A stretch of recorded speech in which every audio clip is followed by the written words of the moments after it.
Welcome to the Whistleblower Newsroom. I'm Christina Borgeson. Today, you will hear firsthand how the American government argued to take away from its citizens a powerful right many of them don't even know they possess. That right, given to American citizens by law and via the First Amendment, is the right to report major crimes and evidence of those crimes to a special grand jury made up of regular citizens to review and investigate for possible prosecution. To exercise this right, a citizen or citizens must submit a petition reporting the crimes to the government via the U.S. Attorney's Office, who then by law has to give that petition to a special grand jury made up of fellow citizens to review. At a U.S. Court of Appeals hearing held on January 21, 2022, a lawyer representing the U.S. Attorney's Office argued before a panel of 3 judges that his office did not have to deliver citizens' petitions reporting crimes to a grand jury for review. Why would he do that when the law and First Amendment say otherwise? Was it because the government doesn't want a special grand jury of citizens reviewing the petition for which the hearing was being held, a petition that details evidence of explosives having been pre-planted in the World Trade Center buildings to go off on 9/11, a petition that goes against the official government narrative? Attorney Mick Harrison, litigation director for the Lawyers Committee for 9/11 Inquiry, who oversaw the drafting of the petition, is here today to explain how the case landed in the Court of Appeals and to walk you through the hearing. He is joined by another Lawyers Committee attorney, Charlotte Dennett. Full disclosure, I am on the Lawyers Committee board and work with both attorneys on the committee's mandate to promote transparency and accountability regarding 9/11 events. Welcome, both of you. Thank you. Good to be Hi here. there. So let's start, Mick, with a brief backgrounder on how you got to this court hearing. It started with a petition to the U.S. Attorney in the Southern District of New York and to the Special Grand Jury in New York. It was a detailed scientific legal document. It summarized a great deal of evidence about the use of explosives at the World Trade Center on 9/11 that led to the destruction, complete destruction of 3 buildings, World Trade Center 1, 2, and 7, which unfortunately led to a great loss of life on 9/11. And the point of the petition was to ask for an investigation and for the federal grand jury to use its own judgment as to what this evidence meant, how it should be further investigated, whether there should be indictments, and whether there should be a public report of possible government misconduct regarding those crimes. It seemed like a simple request. We just wanted our petition delivered to the special grand jury. Now, how that led to the recent oral argument in the second highest court in this country was that the U.S. Attorney refused to deliver the petition to the special grand jury. Why? The reason given to us was that the federal rules of criminal procedure has a secrecy requirement regarding grand jury proceedings, which the U.S. Attorney interpreted to prevent them from telling even us, basically the complaining witness, whether our complaint was delivered to the grand jury or not. That makes no sense. I agree with you. We explained that to the U.S. Attorney. We basically said that all we want to know, we don't want to know whether you're calling witnesses or what they're saying or what exhibits you're looking at or whether you're investigating or not. We just want to know, was our petition delivered? So then what happened? We briefed the issues on the government's motion to dismiss. The government's opinion in the case was that we did not have standing, legal eligibility. Charlotte, do you know what standing is, what the legal eligibility is? It's just whether you have the right to present this case. What is that right based on? You need, as a plaintiff, to show, in order to have standing, that you have a legally cognizable injury in fact. And that can be from losing money. It could be from being injured. In our view, it could be from losing a family member. It could be, as in Michael O'Kelly, Chief O'Kelly's situation, in my view, from being exposed to toxic substances which harmed your health at the Trade Center. but it also can be from the violation of a constitutional right, which is involved in this case, which we haven't talked about. But this petition we filed was under the First Amendment of the Constitution. Every citizen has a right to petition any government entity under the First Amendment.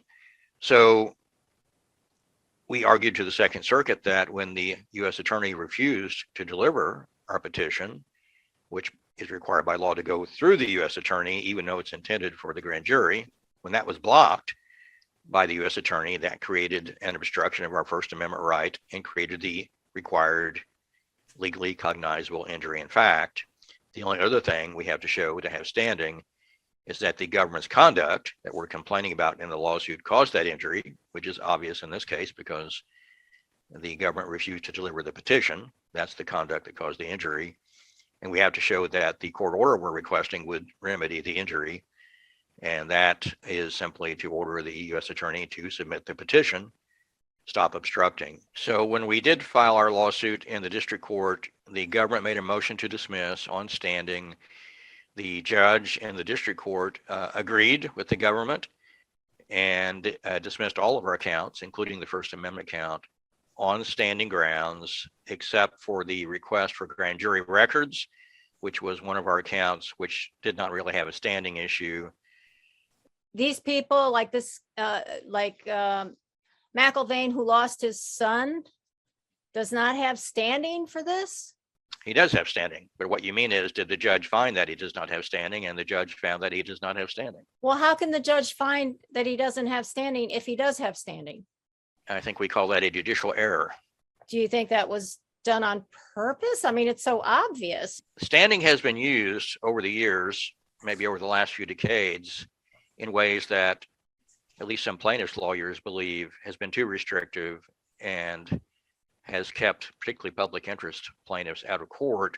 On what possible basis could a guy who lost a family member on 9/11 not have standing to ask a grand jury to look into whether or not explosives brought those buildings down? Our position is there's no reasonable grounds for denying standing, particularly under the First Amendment. Keep in mind the purpose of standing. The Constitution requires for the federal courts to have jurisdiction that it must be a case or controversy, which the courts have interpreted somewhat reasonably to mean that it shouldn't be a sham lawsuit. The parties really should be adversarial. You know, it shouldn't be two people on the same side of an issue pretending to sue each other to get a ruling that helps them both. That's a legitimate concern.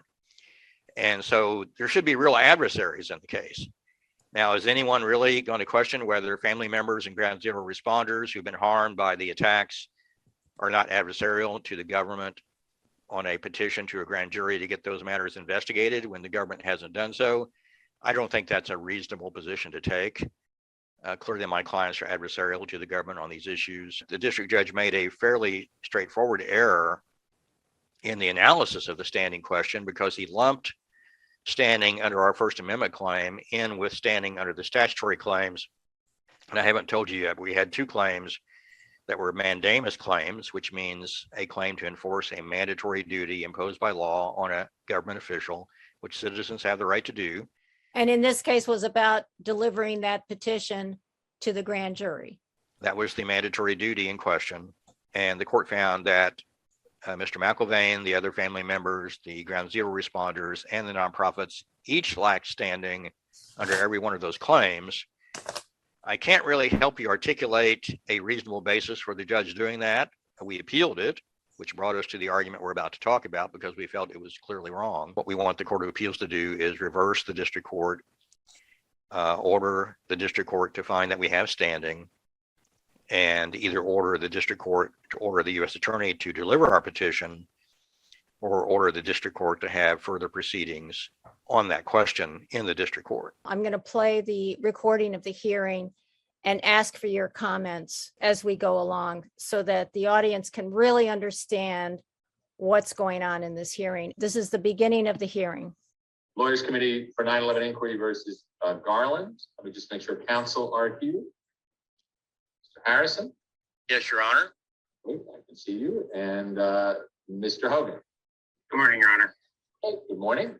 Now, Mr. Hogan is the government's lawyer, is that correct? That is correct. So, Mr. Harrison, you've got 10 minutes, but you've reserved 2 for rebuttal. So that gives you 8 out of the gate. So who is speaking there? Judge Sullivan was speaking. You may proceed. Thanks, Your Honor. The case below was decided on standing.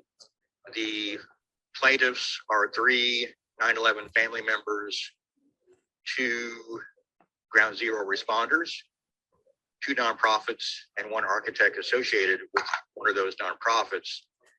There were 4 counts in the complaint. As Your Honors know, standing is to be analyzed count by count. The district court erred below on the standing issue first by making a fundamental procedural error, which was to consolidate the analysis of standing of counts 2, 3, and 4 as if they were essentially the same. What are counts 2, 3, and 4?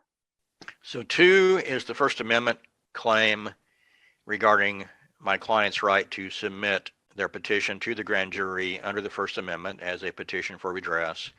Counts 3 and 4 are the mandamus claims, which are my client's attempt to enforce the special grand jury statute duty on the U.S. attorney to deliver the petition to the grand jury. Okay, and so you're basically saying the standing issue should have been separated From the First Amendment claim. right? Okay. Had the court separated those claims and analyzed First Amendment claims separately, the standing analysis would be straightforward. As Your Honors know, there is a 3-part test for Article 3 standing. It needs to be shown, injury in fact. The injury needs to be traceable to the conduct of the defendants alleged, and the relief requested from the court needs to provide a remedy for that injury if granted. In this case, those requirements are clearly met. The Supreme Court and this court has recognized that even in a First Amendment case where there's not a complete obstruction of a right, but merely the interference, hindering, inconveniencing, discouraging, or chilling of a First Amendment exercise, that Mr. Harrison, is there a case Who's asking this question? that would be Judge Lee. that identifies a First Amendment right to present evidence to a grand jury? Not to my knowledge, Your Honor. And that's a key question. The government, I think, attempted to get the impression that there was, and I recall they cited a Sixth Circuit case that was unpublished regarding a pro se prisoner, Grattan, I believe. And in that case, which may be the closest Your Honor has in either of the briefs to answer the question you've asked, that case also did not answer the question. Why is she asking this question? Judges make decisions primarily based on what we call precedent, which means decisions that have come before from the same court or a higher court on the same issue are normally followed. Change in law is slow, which is good and bad, because the law is supposed to be the law, and if it's already been established by prior decisions, the next judicial panel to decide the same issue shouldn't really depart from the established law, the established precedent. And most judges, unless there's a question controlled by a statute that has plain language, or the Constitution, which has plain language, which may actually be the case here, but most judges look to see if their decision will be guided by a prior decision of the same court or a higher court, sometimes just another court to give them guidance. So they're not starting from scratch in deciding a complicated or difficult legal question. It's a perfectly legitimate question to ask. Let's continue. Because the pro se plaintiff there, first of all, didn't have a lawyer. So the court denied relief there because that pro se plaintiff did not articulate legal authority on the point Your Honor just asked about. But is that a problem for you, though? That the fact you don't have, you don't have a case to point to, and the cases that have addressed this do seem to be in the solely or predominantly in the prisoner access context. And so it seems like it is an issue, but it seems like it's a problem for you. Well, the appellants don't see it as a problem, Your Honor, but it is a challenge for this court, because I think this court may be the first court ever to decide that question. And the reason that I don't believe as counsel that it's a problem for appellants is that the Supreme Court precedent is clear, not on grand jury petitions specifically, but on First Amendment petitions to redress generally and in many other contexts, that First Amendment right to petition applies to all branches and all components of the federal government. Counselor, there's no question that you have a First Amendment right. Who's talking there? That would be Judge Walker. Okay, so he's saying there's no question that you have a First Amendment right. To petition the government.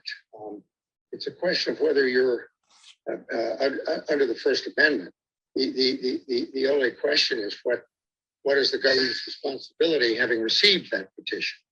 The government, you have no First Amendment right to have the government act on the basis of your petition in the way you choose, or in any other way, really. I mean, there is no First Amendment right on the part of the petitioner to have the government listen to the petition. You can petition, but the government may or may not act on it. I understand you. That makes no sense to me.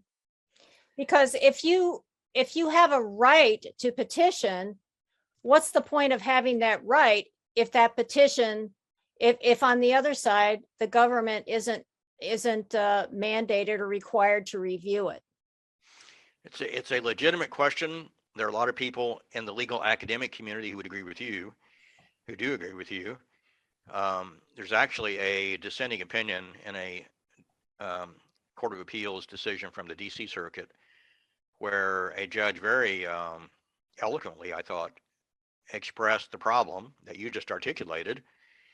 And what the judge said was, you know, we, the DC Circuit, our hands are tied by our boss, the US Supreme Court. He didn't say it like I'm saying it. He said it a bit more formally. But he said there is a developing consensus in the legal academic community, and he cited a bunch of law reviews and treatises and so forth, that there is an obligation on the part of the government to listen and answer when a petition is submitted by a citizen under the First Amendment. And I don't think it's unfair to say that the judge went on to say, you know, the next time the Supreme Court has to address that issue, they may well side with the developing academic legal consensus that there is an obligation on the government to listen and respond to a petition. But he said, at the moment, we, the DC Circuit, are bound by the existing decision from our boss, the Supreme Court, which says there is a right to petition, but no obligation to respond on the part of the government. Now, before you ask your next question, let me point out something that may have been missed by listeners to the argument. Judge Walker, when he asked his question, interestingly and correctly, said, there's no doubt there's a right to petition. The question is, after the petition is received, is there an obligation to respond? Now, what the judge may not have realized in asking the question, but I'm pretty sure realized by the time the argument was over, this case is about simply delivery and receipt, not about listening and responding. We win this case if there's an obligation on the U.S. attorney to simply make sure that the entity we petitioned, which wasn't just the U.S. attorney, also the grand jury, receives the petition. We weren't complaining about the U.S. attorney not responding to our petition. We weren't even complaining about the grand jury not responding. We were complaining because the U.S. attorney had obstructed delivery of our petition, which prevented a government entity from receiving it, the grand jury. I think Judge Walker in his question implied the correct statement of the law that allows us to win this case, which is there is a right to have your petition received by the government entity to which it was intended.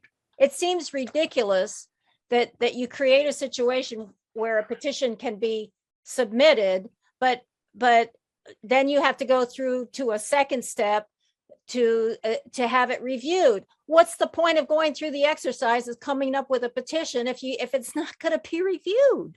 The short answer is the Supreme Court, the highest court in this country, has stated what the developing consensus of legal academics is saying is wrong, that there is no duty on the government to respond to a petition.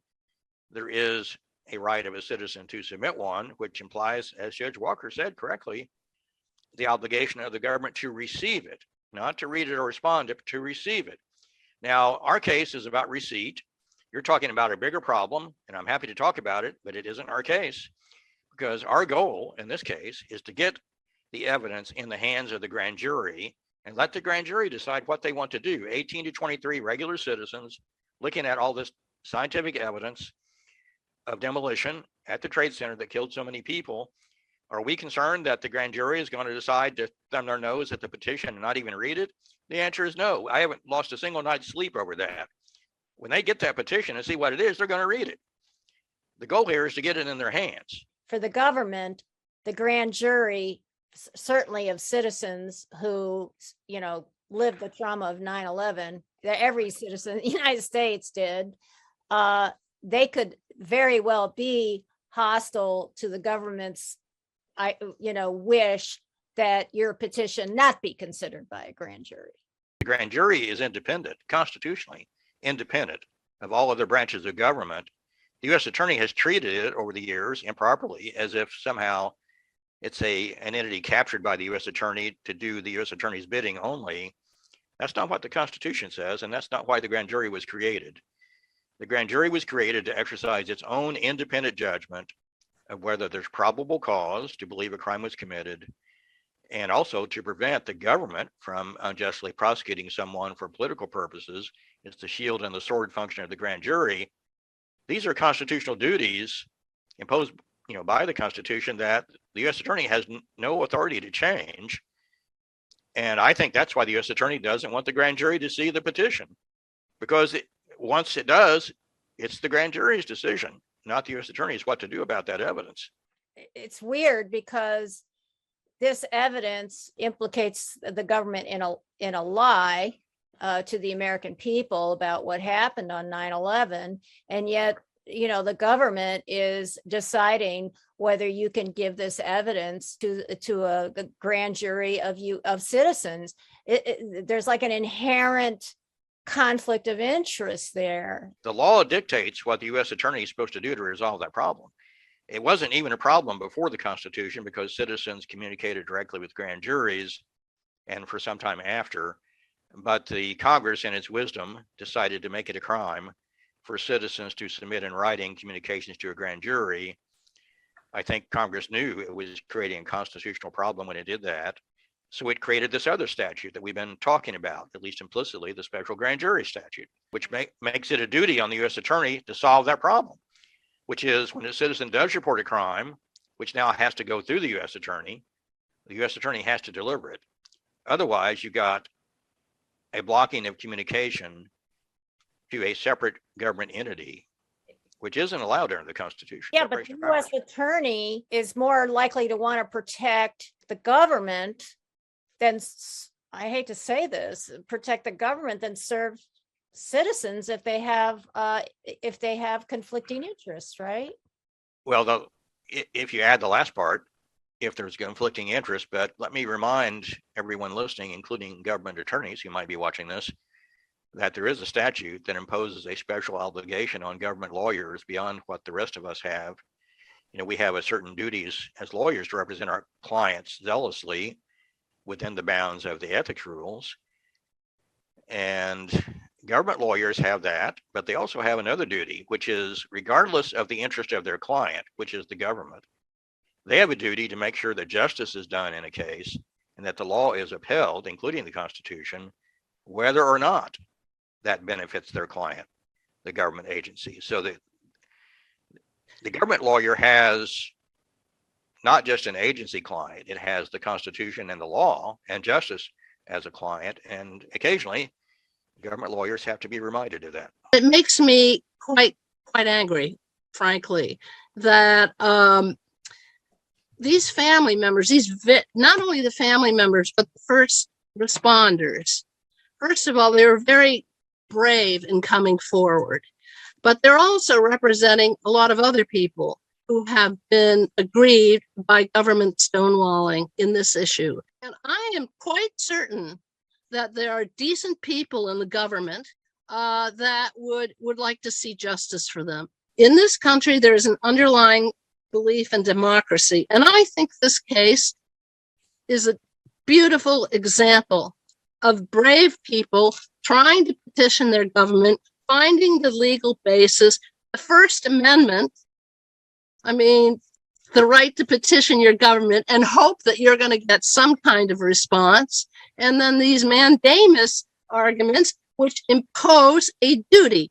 Now, how is the government going to get around it? If the roadblocks are tied to judicial or legal malfeasance, that for which there's no redress, that's the problem. I think that. Well, hang on. I don't understand when you say for which there's no redress. Under the Constitution and the laws and the judicial system of this country, for every wrong, there is a remedy and a right to seek redress and a potential for redress. If corruption gets in the way, then it's our job as citizens to deal with that corruption using the tools at our disposal. That's partially what we may be doing here. I'm thinking of that judge who made that legal argument that people like McIlvaine, the father of a victim of 9/11, has no standing. Well, it's clearly, in our view, a wrong decision. But is it malfeasance is what I'm asking. I don't know enough to know whether the judge had legitimate legal academic reasons for stating his decision the way he did. It seems clearly wrong for the reasons we've articulated. We do have a remedy, which we're pursuing on appeal, which is the argument you're playing. And we may well get a remedy there. For me, though, the remedy I'm concerned about is a remedy for the family members. And, they still don't know the truth about what happened on 9/11. The grand jury, with their power, could give them answers that they haven't been given yet, which is one reason we all want this evidence put in their hands. There is a developing debate between, I think, the academic community on the law regarding the obligation of the government to respond to a petition. The courts have not yet embraced at the highest level that position. We may evolve there, but at the moment, I think the case law agrees with Your Honor. The question, though, is how does that apply to this particular situation? And the key distinction is the plaintiff's petition was addressed to the special grand jury seeking a special grand jury investigation, a public report of government misconduct. It's true that we delivered it to the U.S. Attorney, as Your Honor, I think, is contemplating. The U.S. Attorney chose not to act on it. The U.S. Attorney may well have that discretion. The problem lies in not handing it to the other government entity for which it was intended, the special grand jury. And our position isn't that the special grand jury has an obligation to agree with the plaintiffs, to even read the petition or respond to it, although we think the grand jury's duties under the Constitution may require them to read it and evaluate it independently. If they don't, then there's a constitutional problem there. But the problem here, Your Honor, is that petition was never delivered. This is just a case about delivery. But again, this is a standing issue, right? Okay, so who is this talking? Sullivan? Yes. He's trying to jerk the argument back into standing, right? You could put it that way. Okay, so now we're out of the First Amendment. Now we're talking about 18 U.S.C. 3332. What is that statute? Title 18 is the criminal code, and 3332A, which is what he's trying to say, I don't know if he said it with precision, is the special grand jury statute that we've been talking about that imposes the duty on the U.S. Attorney to deliver to the grand jury any citizen report of a federal crime. Okay, all right, so let's keep going. No, Your Honor. The delivery question applies to both the First Amendment claim and the mandatory duty claims under 18 U.S.C. 3332A. So it's an issue in both. I was answering Judge Walker's question in my last response. But the standing question, which I started with, is straightforward here. An injury, in fact, exists when a First Amendment right is obstructed or even hindered. In this case, the obstruction is the failure to deliver to the grand jury. So it's clearly traceable to the acts of the defendants. And if Your Honor gives us an order that says to the U.S. Attorney, please deliver the petition to the grand jury, we'll have a remedy for that injury. So there is First Amendment, the standing under the First Amendment claim here. So going quickly to the mandamus claims, although one can argue, as the Southern District of New York did back in 1985, and as I'm sure as your honors have noted, we agree with that 1985 decision. The problem with the 1985 decision is that even if, first of all, it's a Southern District case. What is the 1985 decision? Okay, Henry Grand Jury was a similar case where a citizen submitted information to the U.S. attorney to have it delivered to the grand jury regarding federal crimes. The U.S. attorney did not do that, and the citizen sued under the mandamus statute to force the delivery of the information on the federal crimes to the grand jury. And the judge in the Southern District of New York in 1985, the same court we were in, how many years later, 2020, 2021, decided that yes, the statute is one of those types of laws that creates a right in a citizen, the violation of which by the government creates standing on the part of the citizen to enforce the right. It's a very straightforward analysis. The judge goes into legislative history in some detail and explains, I thought persuasively, why there is no other way to read the statute. I don't know if the judge ever got to the point of actually saying it, but implied was, if we don't read it this way, we're going to have a problem. Because, you know, what happens to the constitutional role of the grand jury and its independence and citizens under the First Amendment. So that case was in our favor. It's not binding on anybody, really. And second, that predates. He said that finding was not binding on anyone. This judge is on the Court of Appeals, which is the boss, the higher level to the district court. So what the district court decides doesn't control what the higher court decides. It's vice versa. Let's keep going. Zaleski, which stands for a totally different proposition and overrules it, right? What's Zaleski? Zaleski is a Second Circuit Court of Appeals decision. And Zaleski is a case where a citizen, I believe, again, without a lawyer, acting pro se, sought to actually present information directly to the grand jury himself. In that case, Zaleski did not ask the U.S. attorney to present his information to a grand jury. And I'm about to explain to the judge that makes a difference in whether that decision controls our case. Because he didn't follow the procedure. Is that right? He didn't follow the procedure in the statute, and the court said as much in Zaleski and said, therefore, it's a fatal standing defect because to enforce the statute, you have to follow the procedure in the statute or you have no rights under the statute. Okay. No, Your Honor. Zaleski did not address this particular question. Zaleski was decided on the fact that the plaintiff there did not invoke 18 U.S.C. 3332A because he didn't request the U.S. attorney to deliver his information to the grand jury. So the question was never reached. The court did talk about the question in dicta and even then qualified its language about what. What's in dicta? In dicta means what you might call a gratuitous or peripheral comment that isn't required to decide the issue in the case. And normally it means probably shouldn't have been said. Okay. Courts are only supposed to talk about what's required to decide the case. It's not part of the holding or the precedent of the case. It's an aside, basically. Okay. Years might have been the case had the court reached the question. So this court is going to have to address that question in the first instance. In this case, Your Honor, my 8 minutes primary argument time is elapsing. Thanks. We'll now hear from Mr. Hogan. Mr. Hogan is the Government lawyer, assistant U.S. attorney. Good morning, and may it please the court. In 2018, plaintiffs presented what they called to be a petition to the U.S. Attorney's Office for the Southern District of New York, setting forth alleged crimes that they thought occurred on the morning of September 11th. And they asked the U.S. Attorney to present this information to a grand jury pursuant to 18 U.S.C. 3332A. In this case, presents two questions for the court's review, though only one was touched upon in appellant's opening argument. The first being whether plaintiffs have standing with respect to their allegation that the U.S. attorney allegedly did not present this to a grand jury. And then second, if this has been presented, whether appellants are entitled to any of those grand jury records. So talking about the first of those two issues with respect to standing, Of course, it's fundamental that plaintiffs have to demonstrate both harm and redressability for there to be standing.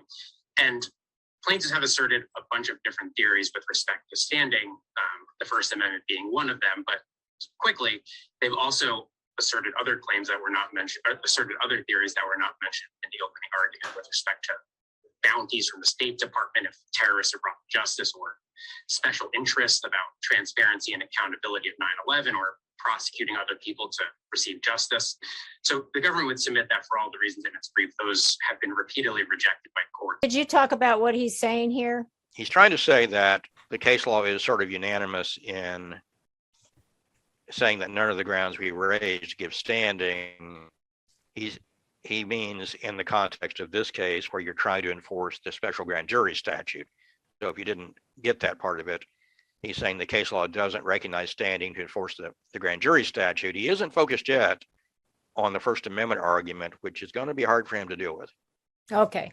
Talking specifically about the First Amendment issue, that doesn't somehow fundamentally change the calculus here, as plaintiffs want the court to believe, simply because, as Judge Lee properly noted, there simply is no case that the government has identified, or seemingly appellants, that has ever held there is this First Amendment right to communicate and petition directly with the grand jury.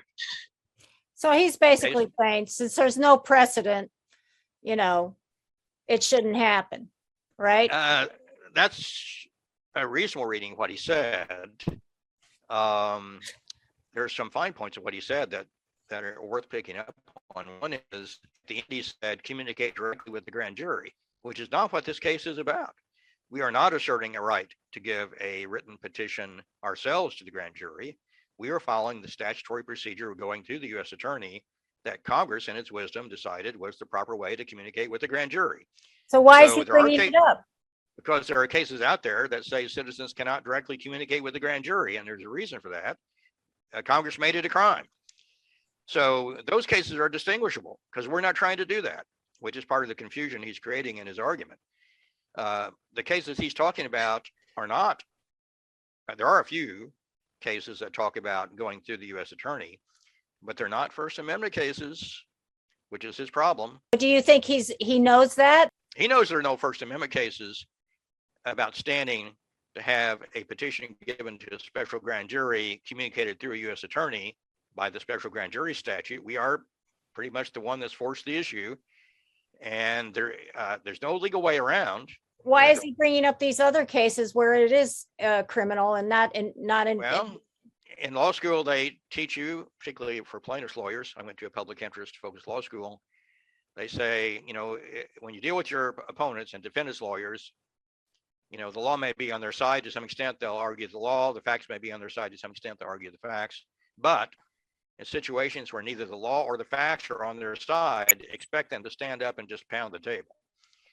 And pound the table means to do a distraction, say something is not relevant, say something is not, maybe something that's emotional.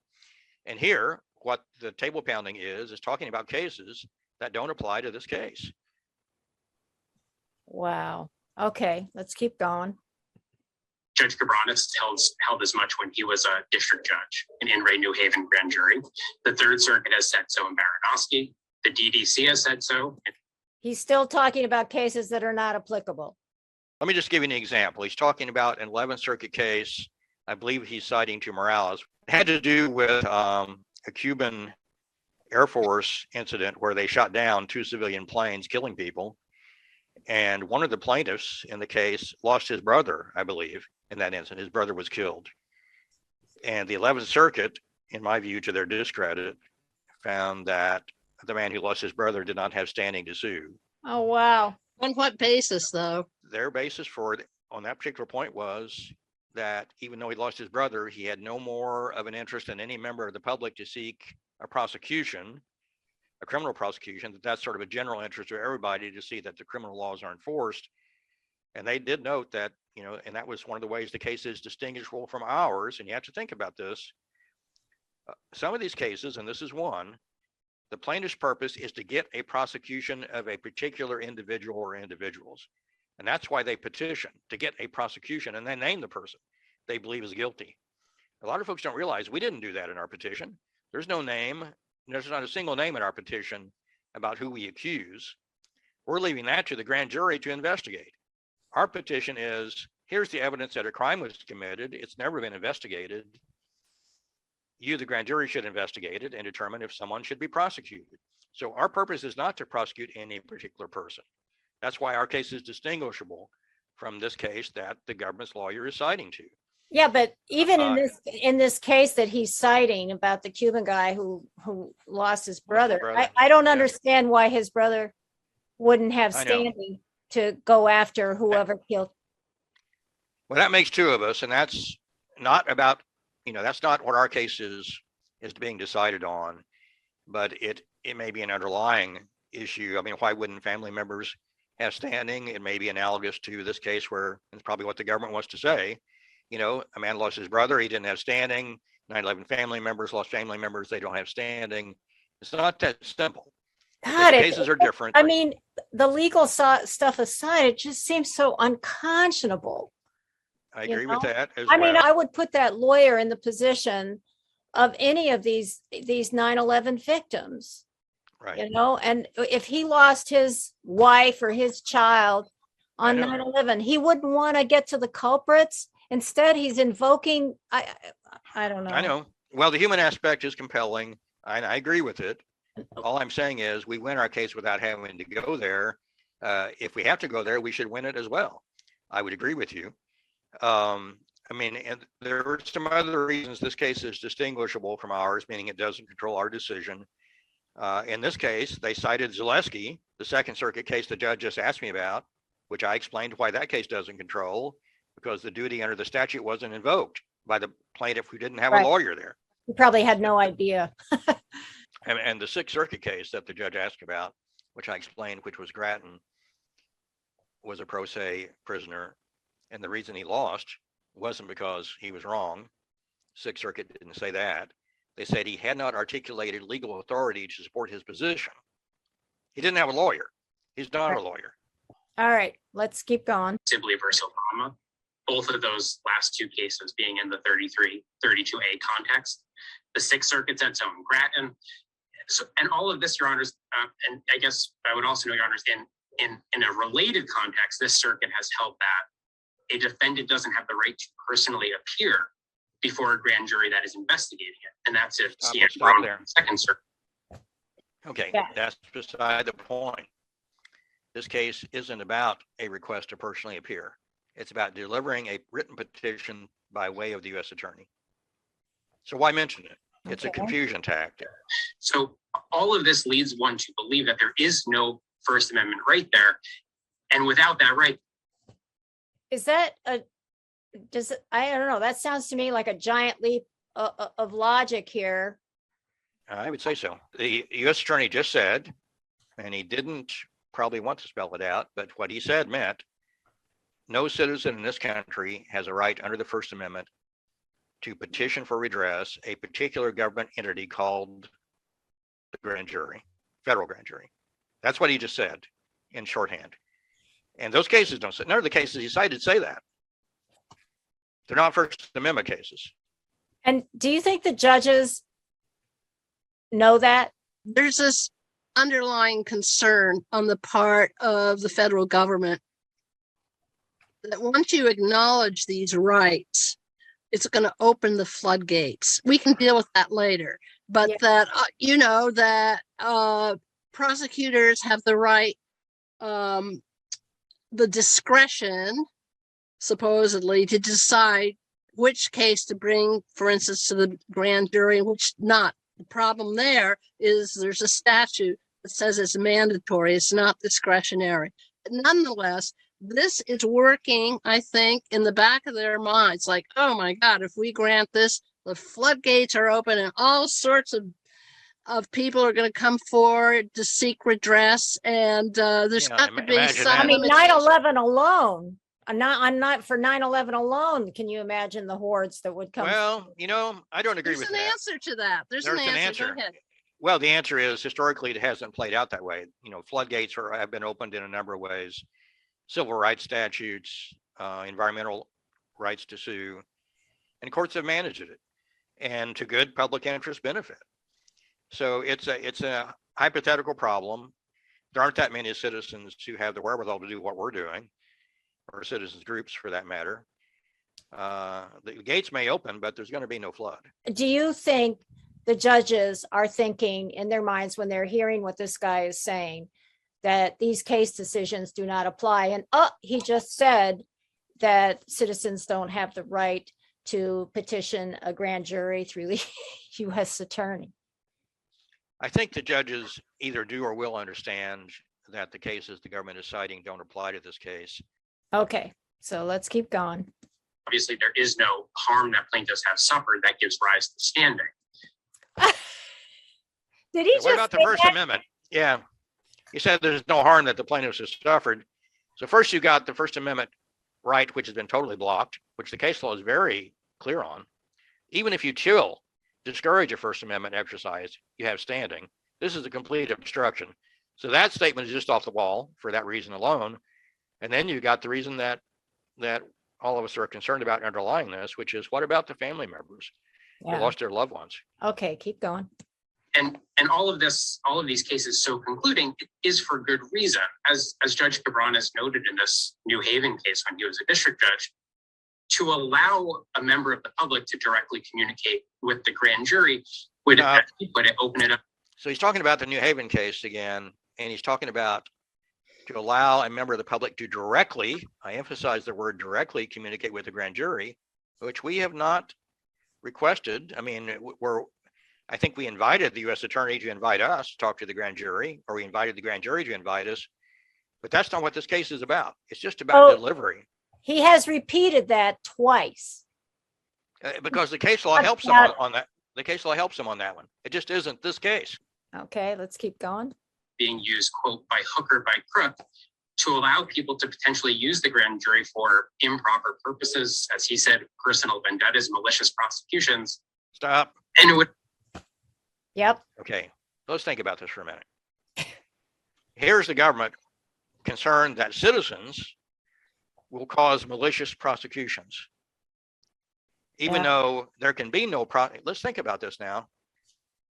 The law, for better or worse at the moment, and the U.S. attorney knows this better than anybody, is that you're not going to get a prosecution unless the U.S. attorney signs an indictment and proceeds to prosecute it.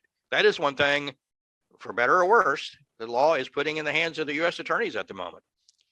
So how can there be a floodgate of politically motivated improper prosecutions without getting the U.S. attorney to sign the indictment and pursue the prosecution? It can't happen. Citizens cannot cause that to happen under the procedure that exists.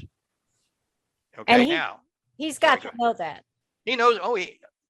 That's a bit of an understatement. He's in the office that does that. So the reason we have a grand jury, even before the Constitution, and the reason the framers and founders put it in the Constitution, was to prevent political prosecutions by the government, not to prevent improper political influence by citizens. So even if the U.S. attorney didn't have a complete protection against this, which they do, as I've just explained, it's contrary to the constitutional purpose of a constitutionally constituted independent branch of the government to deny the right of a citizen to petition a grand jury on the basis that a citizen, by way of the U.S. attorney, might influence what the grand jury does. The grand jury has a different purpose: to prevent the government from unjustly prosecuting. So there's no basis in reality for that concern in procedure or in the Constitution. And he knows it. Yeah. Undermine the very reason that the grand jury found its way into the Bill of Rights to protect the rights of the innocent. So, Your Honors, the government would just submit that and attack. Stop. The other. I say, protect the rights of the innocent. That's a true statement. He forgot to finish the sentence. From political prosecutions by the government. That's why the grand jury was created. Those are the rights of the innocent we're talking about. It's a bit out of context. Well, it's a sin of omission right there. Yeah. Let's keep going. Of standing that plaintiff has asserted, but to the extent plaintiff is attempting to hang their hat on the First Amendment, the government would just submit that there is no First Amendment right there. And accordingly, it was proper for the district court to, as appellants noted, to consolidate these standing issues into one analysis, because if there is no First Amendment right, then you have to look elsewhere for the harm that could give rise to standing. So stop there. Keep in mind that Judge Walker, in a question earlier in the argument, said there's no question you have a First Amendment right. The question is whether there's a duty to respond. And here's the government saying there's no First Amendment right. Okay. But what he means, what the government's lawyer means is there's yet to be a court decision where the court has to answer specifically to a grand jury whether the First Amendment right to petition, which the Supreme Court has said applies to all branches of the government, all entities of the government, no exceptions, whether there is an exception. And the government is asking the Second Circuit to create an exception for the first time in history to the right to petition the government. And they want grand juries taken out of the First Amendment. That's shocking. I know. And turning to the second of these two issues, just briefly, Your Honor, the grand jury materials. It's of course fundamental that a grand jury operates in secrecy, and this is a tradition older than our nation. This court has said as much. And the government would just submit that even though there are exceptions related to this grand jury secrecy requirement that are set forth in Federal Rule of Criminal Procedure 6E, they are all plainly inapplicable here. The only one that potentially applies is this idea that a person can get records in connection with another judicial proceeding of some type. But even there, you have to show that there's some type of injustice that will arise in this other proceeding that outweighs the grand jury secrecy concerns. And here, not only What is he saying? Now he's taking the story to, well, It's a different issue. right. He didn't make clear he was switching to count one.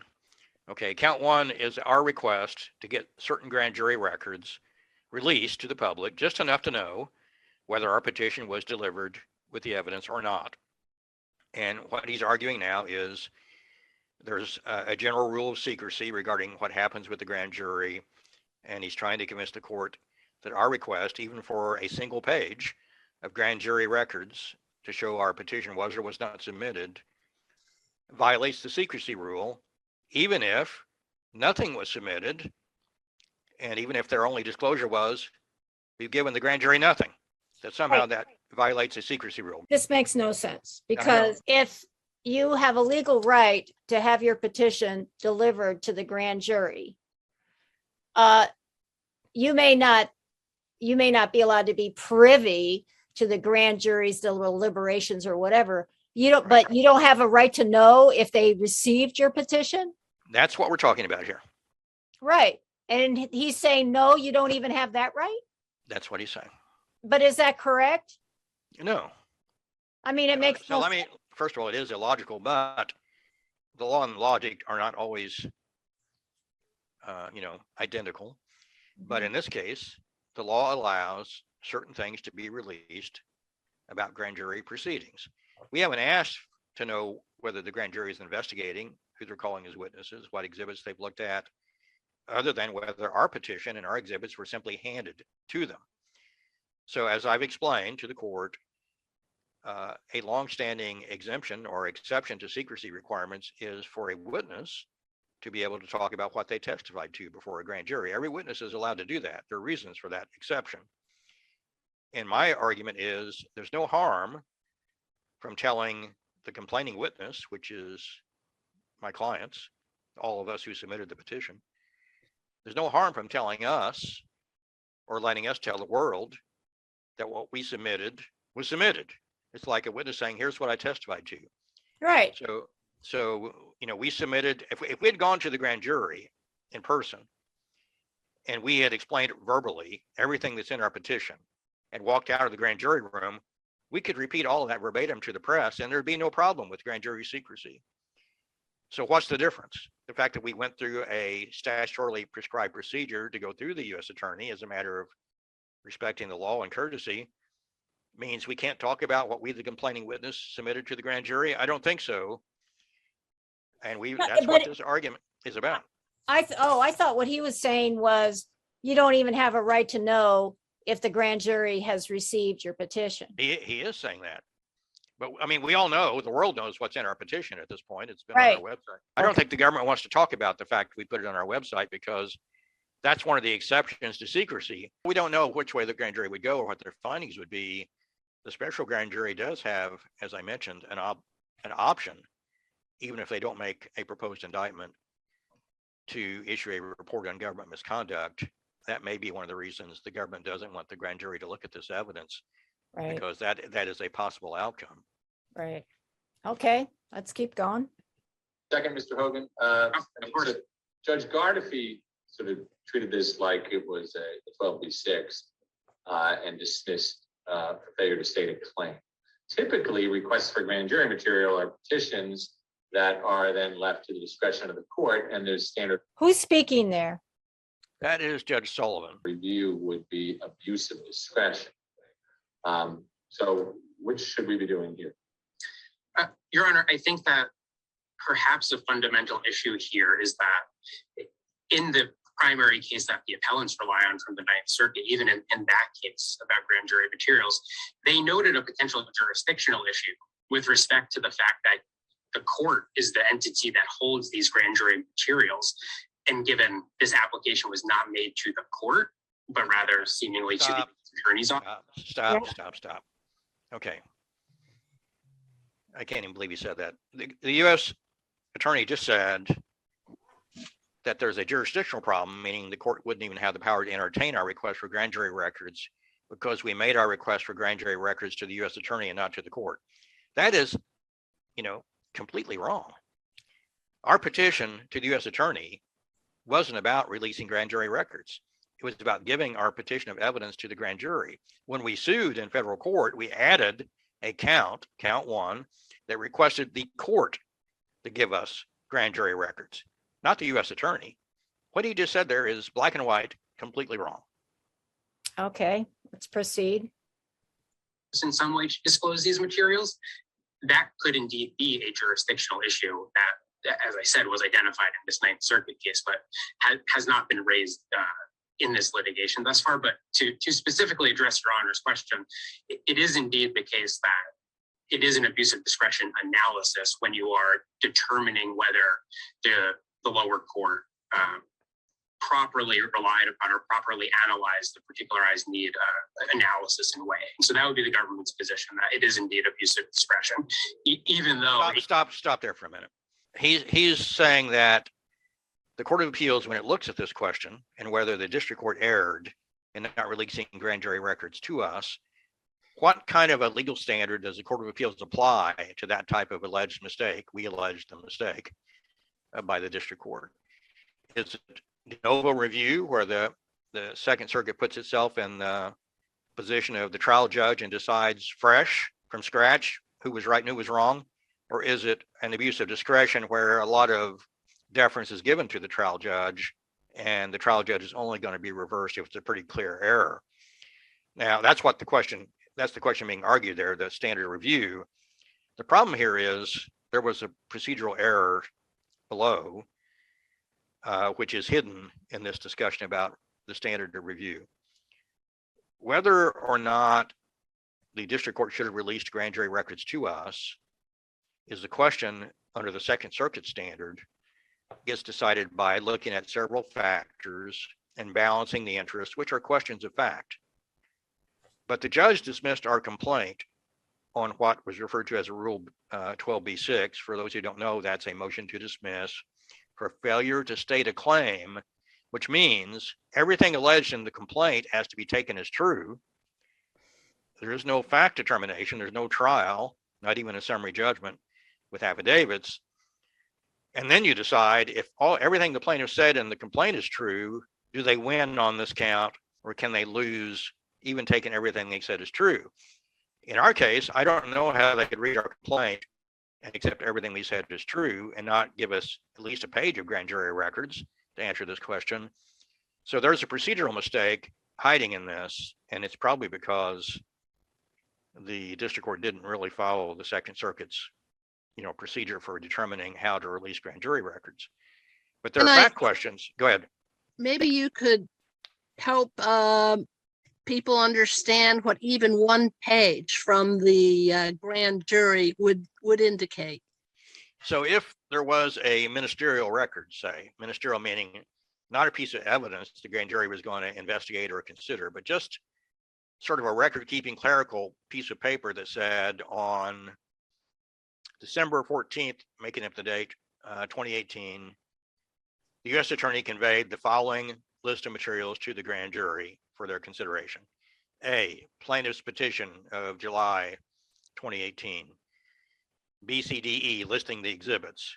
Okay, that single piece of paper, which would sort of be a cover for what documents were being conveyed to the grand jury for their review, would have answered the question. Was our petition submitted or not? There could have been. Oh, and by the way, list of exhibits, I mean, it's quite extensive. There's about I 60, just- 60, yeah. There's a lot to review there, and there's a reason for that. There's a lot of evidence. That's what it is. It's evidence that has been submitted. So the judges have apparently, I would think, or their law clerks have seen the evidence. It was submitted, it was actually submitted as an attachment to our complaint. And so it's in the appeal record. And it's significant. And it's, The evidence is well, significant. it's compelling, as the petition explains. I mean, you've got multiple lines of credible evidence converging on the same conclusion.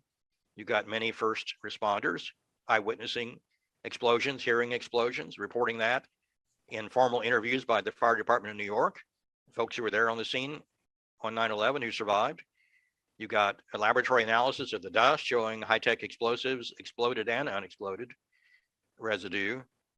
You got government observations of extreme temperatures that can't be explained by jet fuel or building fires, but can be explained by high-tech explosives and incendiaries. We could go down the list. The evidence is, as we say in the law, dispositive, meaning there is no really other explanation for that evidence. It's not just like it gives a lot of leads for an investigation. If a grand jury really digested that, they would know that a crime was committed. They would then start investigating who did it. Okay, let's keep going. So, Your Honors, the government's ultimate point here is simply that without any other type of judicial proceeding where these records are needed to outweigh the secrecy concerns that are so fundamental to the grand jury, plaintiffs aren't entitled to these records. He's saying receiving proof that of the grand jury receiving your petition is covered by the secrecy covering grand jury petitions deliberations. So you can't even have that. He is saying that, and we cited a Ninth Circuit case that talks about a distinction between ministerial records and substantive grand jury proceedings, and holds that they're different animals, and the secrecy, which makes sense for not disclosing witness names and what they're saying, at least not allowing the government to disclose that. That's one thing. But ministerial records about just the routine business of the grand jury, the Ninth Circuit said those records are not protected by the secrecy requirements. And we've asked the Second Circuit to adopt that approach here. We don't know if they will. Okay. And unless the court has other questions, the government is happy to rest on its papers going further. And thank you very much for your time. All right, seeing no further questions, we'll hear again from Mr. Harrison for 2 minutes of rebuttal. Yes, thank you, Your Honor. The first point is that the government's concerned about improper influence by citizens to a grand jury really wasn't the intent of the Constitution in creating the grand jury as an independent government entity. The goal is for the grand jury to serve as a protection against the prosecutors, to protect against a politically motivated prosecution, an unjust prosecution. The grand jury cannot serve that constitutional function if it never sees the evidence. If Your Honor gives the U.S. Attorney what it wants in this case, it will be able to decide to essentially withhold inculpatory evidence from a political ally. Inculpatory evidence. Yeah, I didn't say that grammatically correct. Inculpatory means incriminating evidence. When I said from an ally, I meant regarding an ally. So that was Okay. a word error on my part.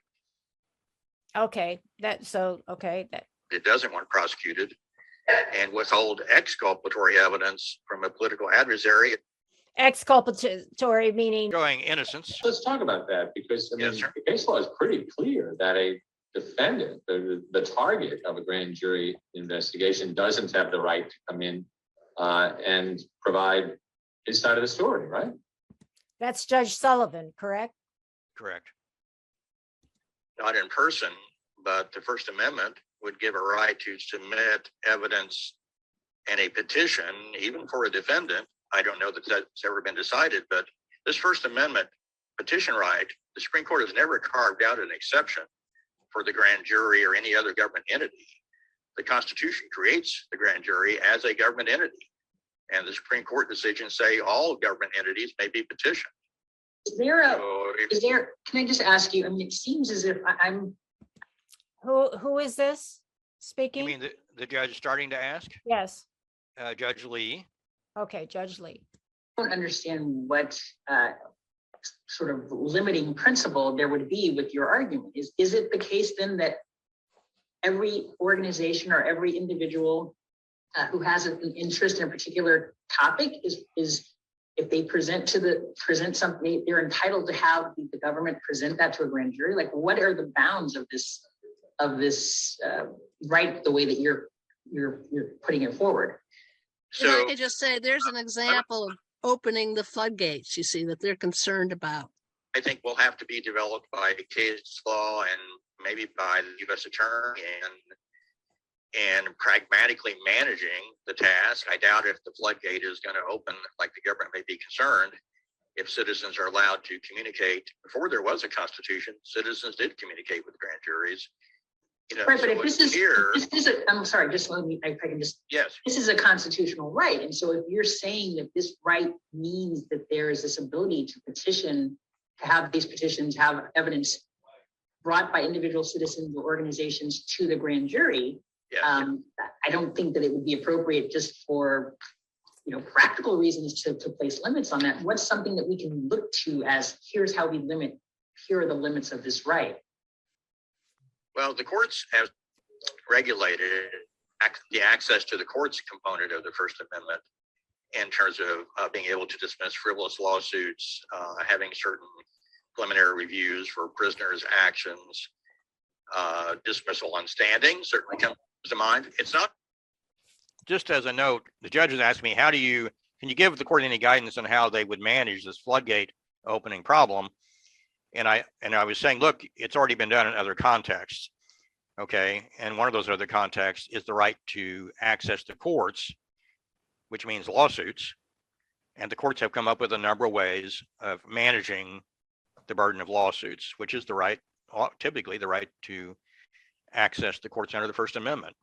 So it's become manageable, whether all those, what would be the word, managing rules to limit the floodgates for lawsuits are appropriate is a whole other question for another day. Right. Some of them probably are. Some of them may have gone too far. I'm sure that they would not consider a case regarding the loss of lives of 3,000 people from the collapse of the towers as frivolous. Right. And I mean, I can't reiterate enough that what happened on 9/11 has to be one of the most consequential events in modern American history. So I think that this should be taken into consideration. And Mick has said, I'm sure there are ways of determining what comes in and what doesn't. This case Wouldn't be screened out. Okay, so let's hear Mick's final words here. Impossible task. You know, one of the cases the government cited, TransUnion, which is a very recent Supreme Court case of last year, points out that, there may be an inconvenience and a burden in some cases from the exercise of constitutional rights. But if an inconvenience to the government comes up against protecting the right, the inconvenience has to give way and the right has to be honored. And that's our position here. It is a pretty much a new question, Your Honor, for each of Your Honors to struggle with and decide. I wish you the best of luck with that. I think it's an important public interest question. But I believe, I have one more question. Who is that, Walker? yes, Judge Walker. Traditionally, the grand jury has been seen as really an arm of the court, the district court. The district court impanels the grand jury. The district court resolves any legal questions that arise during grand jury proceedings. The results of any grand jury proceedings, whether it's a report or an indictment, are presented to the district court. It seems to me that I was surprised you decided to proceed by petitioning the government, or sending the petition to the government to go to the grand jury, as opposed to just going into court and asking for relief that way. It's a fascinating question, Your Honor. That option exists under exactly the same statute that we use to appeal to the U.S. Attorney. The difference is, as I read the statute, and I'd be happy to be corrected by Your Honor, there is a mandatory duty imposed by Congress on the U.S. Attorney to relay reports of crimes by citizens to the grand jury. I did not notice language in that statute or anywhere else that imposes a mandatory duty on the district court to relay evidence to a grand jury. I believe that's within the district court's discretion. And at the moment, that is the reason we did not go down that path. So that is the end of the, So you left out the two most important words. yes, what were those words? At the end, Judge Walker, I think, said, "I see." Oh, They're important just, I think, to show that we actually had a dialogue going with the judges, which is what you want to achieve in an oral argument, where the judges are listening. They're asking good questions and are listening to your answers. That's the best you can hope for, I think, in an oral argument. And I think these judges did ask good questions. And my impression is they were listening. this is an issue of great gravity, whether citizens have a right to have a government body, which a grand jury is, hear their reports of crimes. Right. That's huge. That's huge. And people don't even know that these proceedings are going on, that this is actually on the line right now through this case. Yes, I share your concern on that. Part of the responsibility for that sort of low profile, I think, is the responsibility of the national media, which has not given proper attention to this, not only this issue, but this lawsuit in particular. And they should have, for the reasons you're articulating. I want to come back once again to who are the plaintiffs. We can't forget that. And the media ignoring it bothers me intensely. In fact, there has been this effort to paint anybody who raises questions, including the family members, as conspiracy theorists. You know, these are people, there's a whole book that was recently written about what they went through. It's called Unanswered Questions. It's been recently published. And you go through the incredible obstruction of their questions. And we need to remind people that when you lose somebody in a terrible incident such as this, as one person said, not knowing is worse than knowing. It lives with them for the rest of their lives, not knowing. And what they need is closure. And they have sought closure in so many different ways. They've petitioned the government. They asked for a commission. The commission was very flawed. That's clear. And so now they're going to the courts. And then you have very professional people, architects and engineers, who have risked their professions and maybe not their lives, but they've come forward and they say there's serious problems with the official explanation, and yet they're branded and as conspiracy theorists, and they're debunked. And now we have lawyers coming forward, and the architects and engineers are grateful for the fact that now we've got lawyers that are taking the evidence that they found to a court, and a significant court, now in the second most influential court in the country. So I would say it would behoove the media to pay more attention to this case, and we'll see how it comes out. When is this decision going to come down? Well, typically it's a few months. It can be a year or more. In the rare case, it can be 2 years. There is no deadline set by law. It could be next week. Do you have any final comments? Well, I think if the national media would give the court the detailed attention that you've given it, Christina, the world would be a better place and the public interest would be served. The public would be better informed. And so I encourage members of the media out there who are still thinking of themselves as investigative reporters to take a deep look at this case and report it to the public and the underlying evidence in the petition, which the media, national media, really hasn't done yet. Which it hasn't done, even though some of its reporters at the time of the incident said things, witness reports that support the allegations of a controlled explosion. Demolition, sorry, controlled demolition. Yeah. There's a lot of news reports that there's evidence of that. So that makes it kind of awkward, doesn't it? They did report it in the moment as their actual observations and impressions, and then it became somehow an issue they weren't allowed to touch after that, which is a concern. As you know, Christina, as you know, I have a rule of thumb because I'm both an investigative journalist and an attorney, but with my investigative journalist hat on, my rule of thumb is whenever there's a catastrophe, stay glued to the TV for the first 24 hours, because that's when the witness reports. That's when the witnesses are interviewed by the media and they say things. And yeah, witnesses can get things wrong, but if you have enough witnesses with corroborating evidence, then you should take that very seriously. And in fact, that is part of the evidence in this case, that they heard the explosions. There's plenty of evidence on that. And even the press reporting on it, even Dan Rather reporting on it.